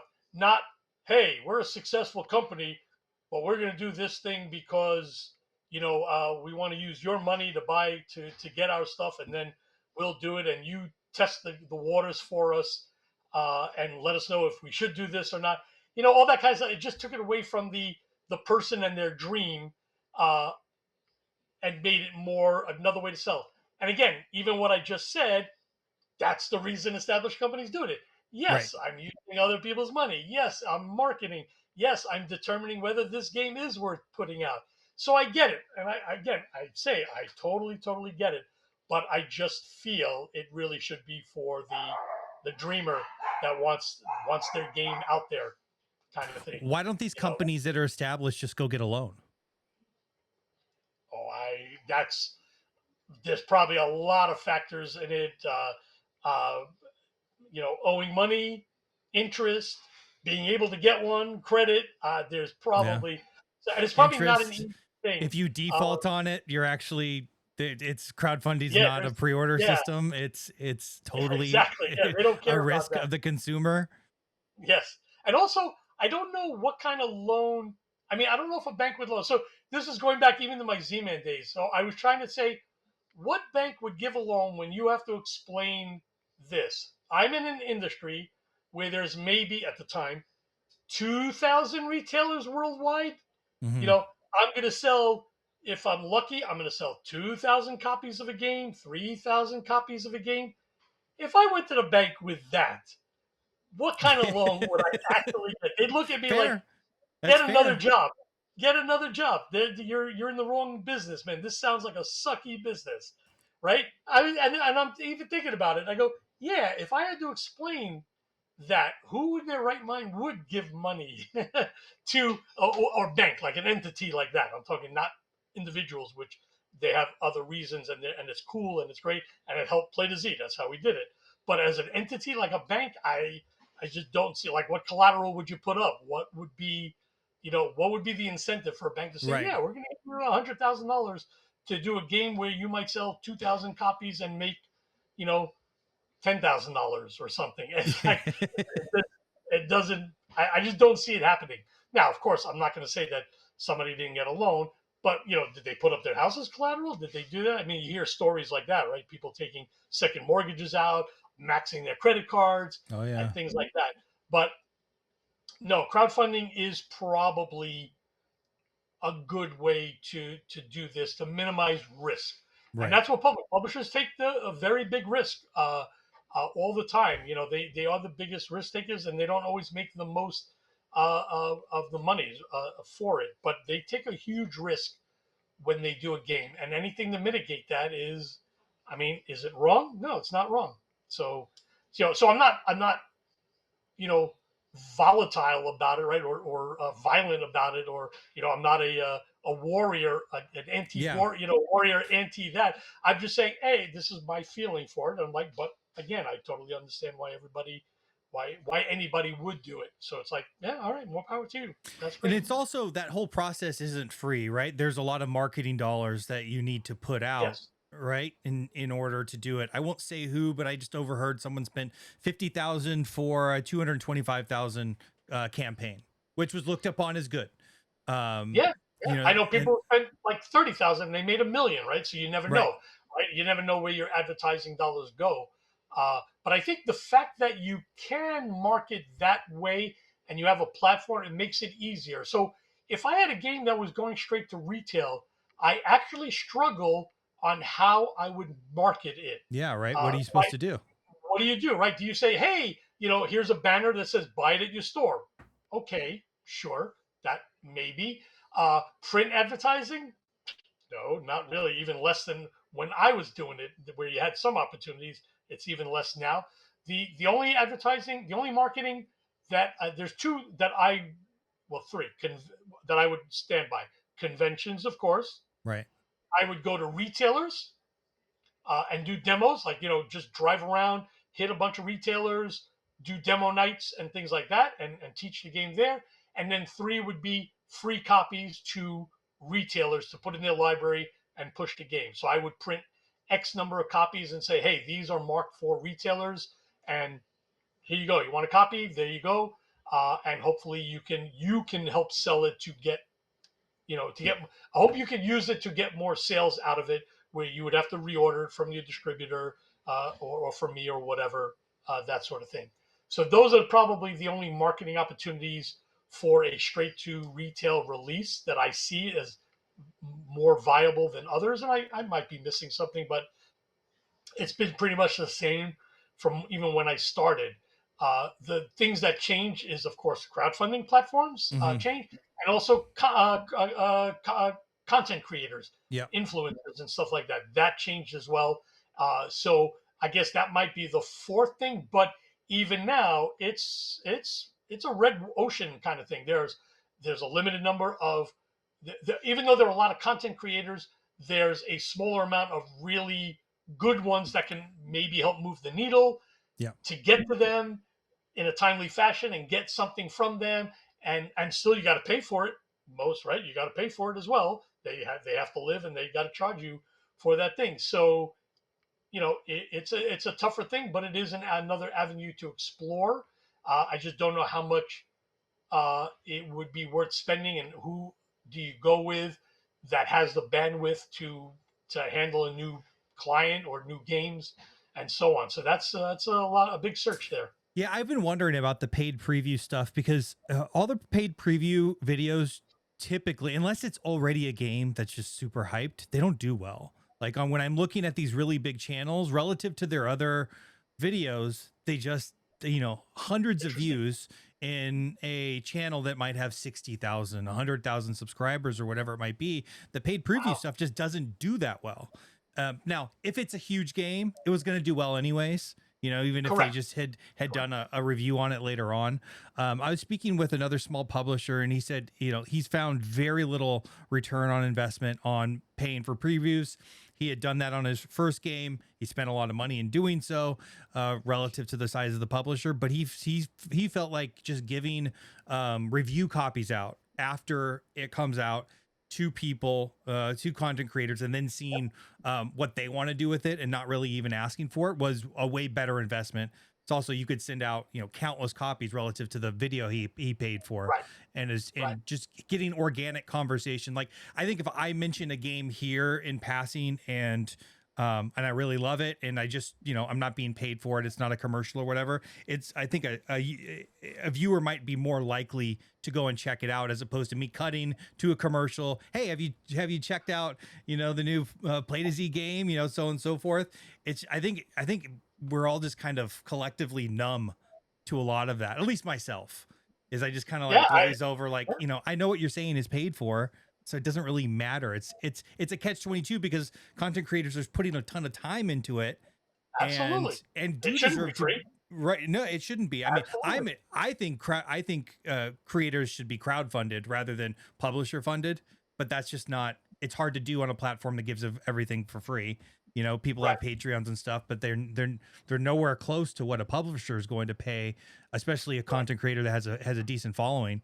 So yeah, I've been wondering how publishers look at kind of like paying for previews and the ROI versus giving games out versus not, and what your perspective is there. Do you give many like review copies out after it hits retail? I do when people ask, because I honestly don't know who to send what to, and not everybody Yeah. wants a particular game, right? I don't want to send a review copy of this game to a player to a content creator that I don't play those type of games. So, but if somebody says, "Hey, this game interests me, I'd like to review it," I absolutely will send it out.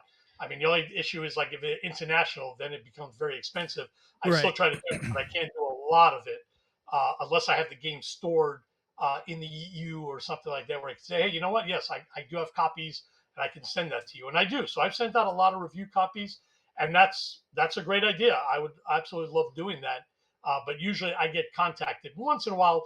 I'll be proactive, and maybe I'll send out a blast to a media list or something and say, hey, I have these games available for review. If any of them are of interest, just let me know.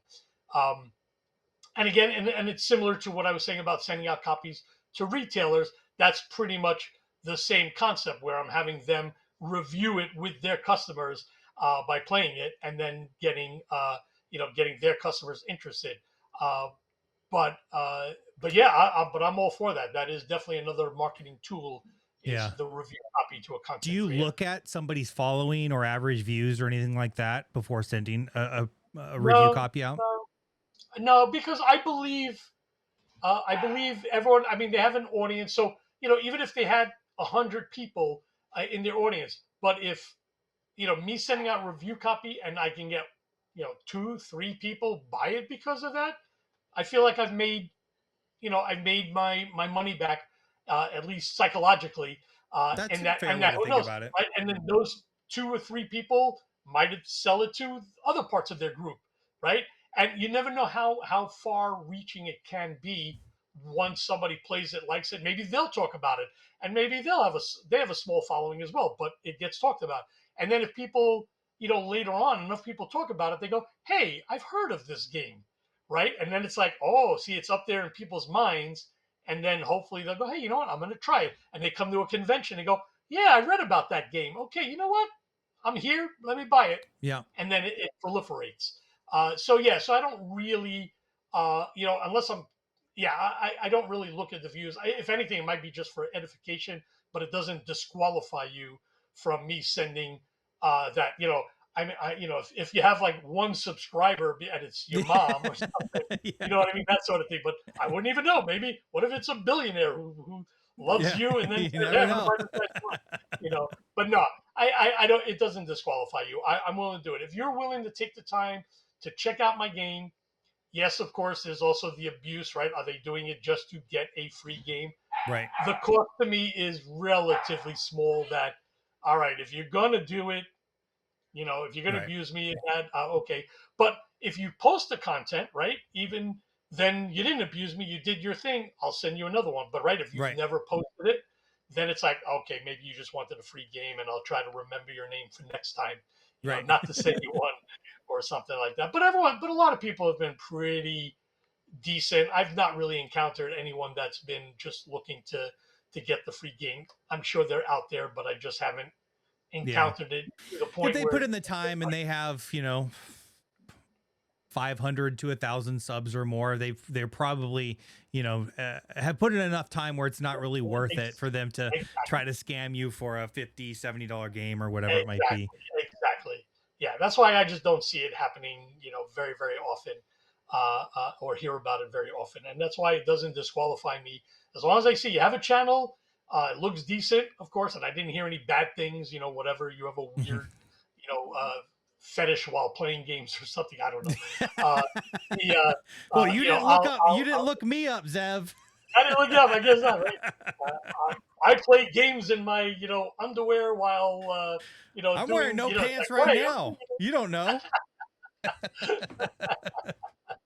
but yeah, so that's good. But it's a new thing for me, right? I mean, again, I grew up with Z-Man with social media was really not a thing, and obviously I'm not a Gen Zer or anything, so or millennial even or more.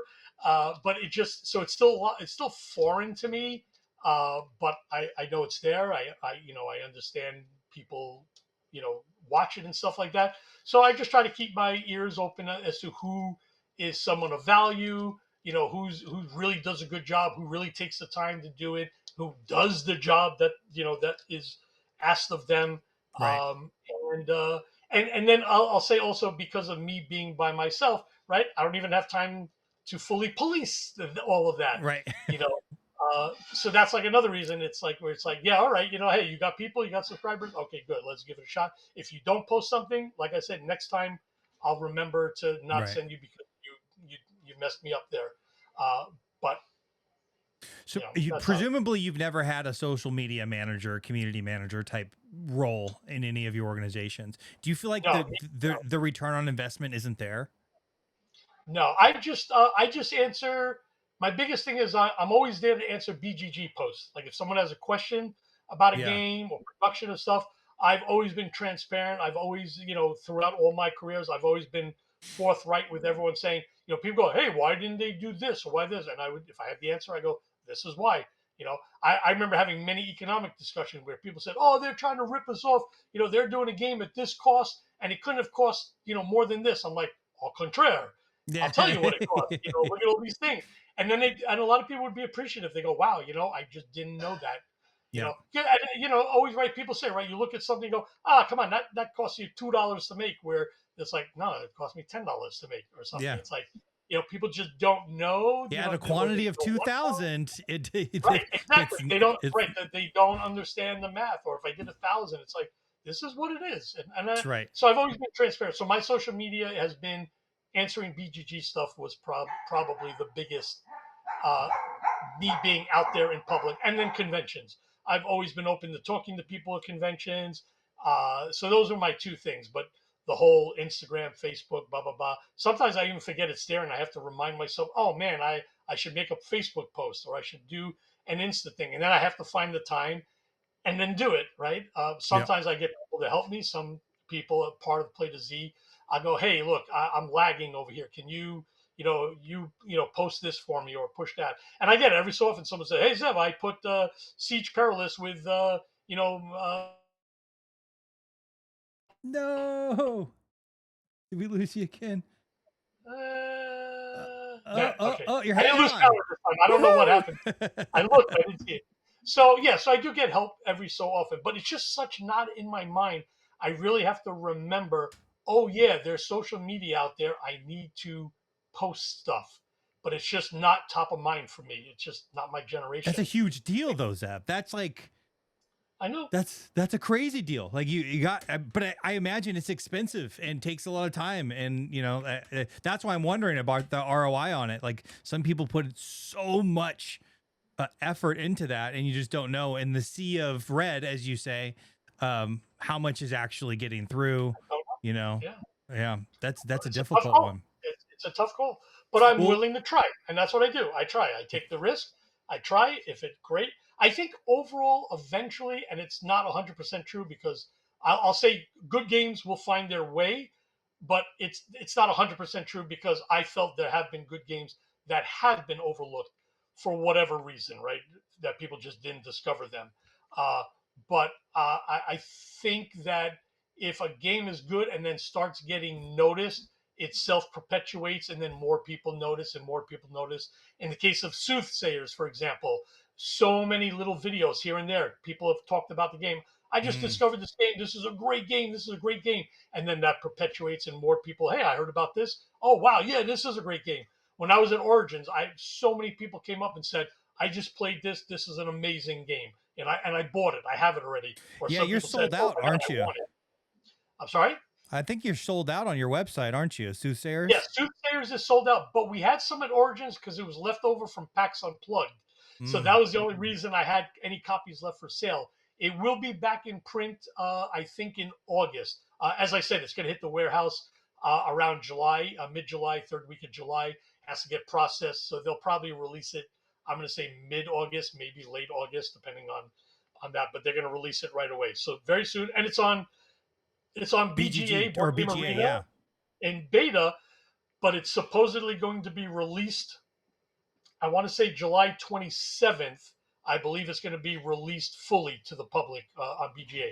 And this was like going back about a month and a half ago or something. We had 1,000 plays of the game. So that's big.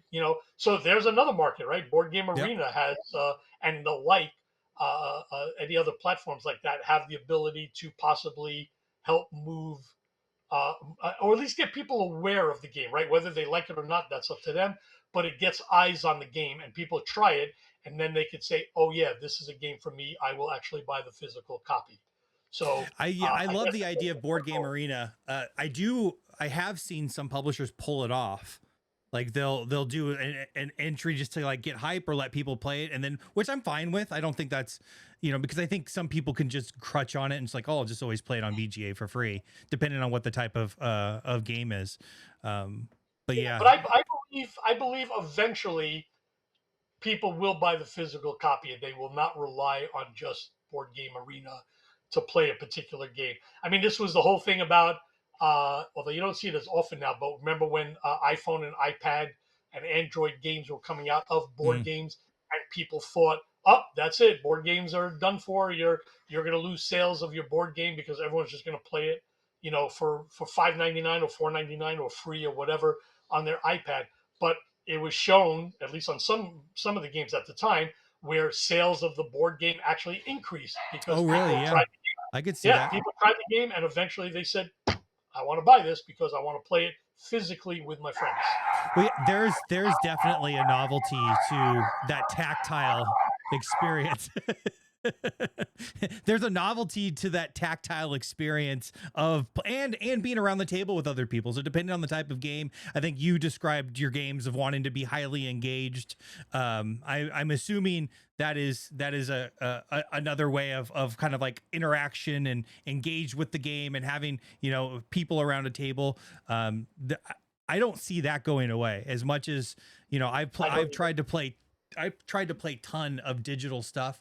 I almost wonder actually, are board games going to continue to get more and more popular the further we go into AI tech, everyone being jacked into the matrix, and that will be like this haven for people to actually still have real human experiences with each other next to each other. I hope that's what it is, because that's one of the things I that's think so so. great about I it. mean, I think so. Yeah, I think it would take too long. I think if there would be a transition, it's not coming for a very, very, very long time. I think being around your friends and other people and playing face to face and touching the components and and interacting. And remember, when people play games, right, they're also talking about other things. Yep. Hey, what'd you watch last night? Hey, I like to see the baseball game. Oh, hey, I'm going over here, and I think that's going to stay around. Absolutely. So I was pitched Soothsayers, which looked great at Origins, and Animal Rescue Team, which also I was definitely excited about. You also did the deluxe edition or the 40th edition of Tales of Arabian Nights. That was something I'm also excited about. What else should people be excited about before we get into the stuff that's coming, the stuff that you have right now in stock, minus Soothsayers, of course? Well, I mean, I would say definitely look at Siege Perilous on Gamefound. It's a great game, Arthurian game, open world. It delves into 1,500 years of lore. It's hand painted, original medieval style art. So no AI on the art. It's beautiful, hand painted on vellum with Yeah, it gold looks leaf. great. At least Yeah, the yeah, beautiful, the and it's a box. great game. Yeah, and it's really a great game. In terms of other stuff, I mean, look, I'm gonna hype. I only do games I like, right? So if people said, "Hey, what's your favorite games?" It's like, well, if I You don't love can't the game, say I'm them not all, going to. Zev. Come on. But I'll say, but here's the thing: for when I do games, but for like for so many for different player or different situations, right? The player count, the Hmm. length of time, the complexity, the theme, and so on. So I would say check out 23 Knives, right? 23 Knives is a 4 to 8 player game, social manipulation set in the time of Caesar. You're a citizen, either trying to kill Caesar or save Caesar, but you can sway people to change their allegiance. Awesome, awesome game, really great, steeped in historical facts on each citizen and so on. Another game that's a lot of fun. Yeah, you had mentioned Animal Rescue Team. We have Twisted Trumpets is a fun family, great, uh, easy gateway game. 30 minutes.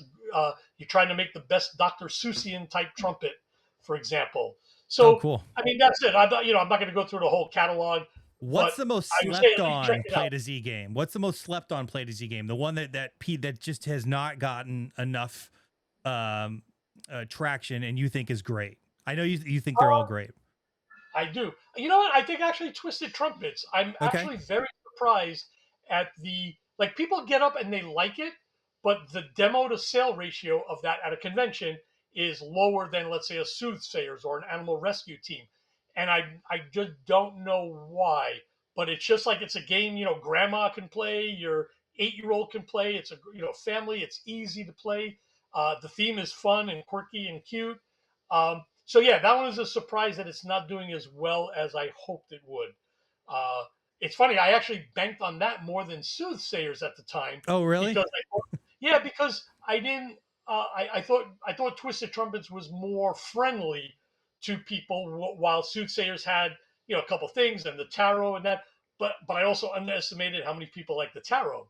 They love Well, tarot cards, and we're always this is learning, right right? away. You've been in this for decades, and there's Yeah, always something new to learn. always something new. You can never tell. I try to I try to pepper a game with like all the positives I can, and then somebody or people just go meh. It's Yeah. like okay, I don't know why. Like with Animal Rescue Team, right? I called it a board game plus five because I said this is an amazing thing. It's you're rescuing animals. It's a Matt Leacock cooperative. Yeah. You're rescuing animals, so the theme is great. His co-designer Lisa is a real-life animal rescuer. There's a cool toy factor in the game. You have these plastic Hmm. vehicles and wooden Yeah, those animals, are and cool. the animals go in the vehicles. And then it's part of the Shut Up and Sit Down Presents line, our new line of games, where it's curated by Shut Up and Sit Down. So those five things should make it a, a blast of a success, and it is. It's doing well. Yeah. Which is great. We actually printed a lot of that. That one I I was did actually hype more on. excited after seeing the little demo I got as well. I was Yes. always Yeah. it seemed like an odd theme, which I absolutely love. I love just like, not a farm game or whatever it might be. Right. Right. But then when I got the demo, I was like, oh, there's a pretty cool little pandemic-esque hook here. I like it. Yeah. Yeah. You're playing a specialist. You're working together, full co-op. Right. You all win. You all lose. So Mhm. yeah, and it's doing well, which is great. We put again all the pluses in there and made it work. But sometimes it doesn't, or it doesn't work as well as you think. And again, there's some like that, but a couple of others, yeah. I mean, the newest one we got also is Xenology, which Mm.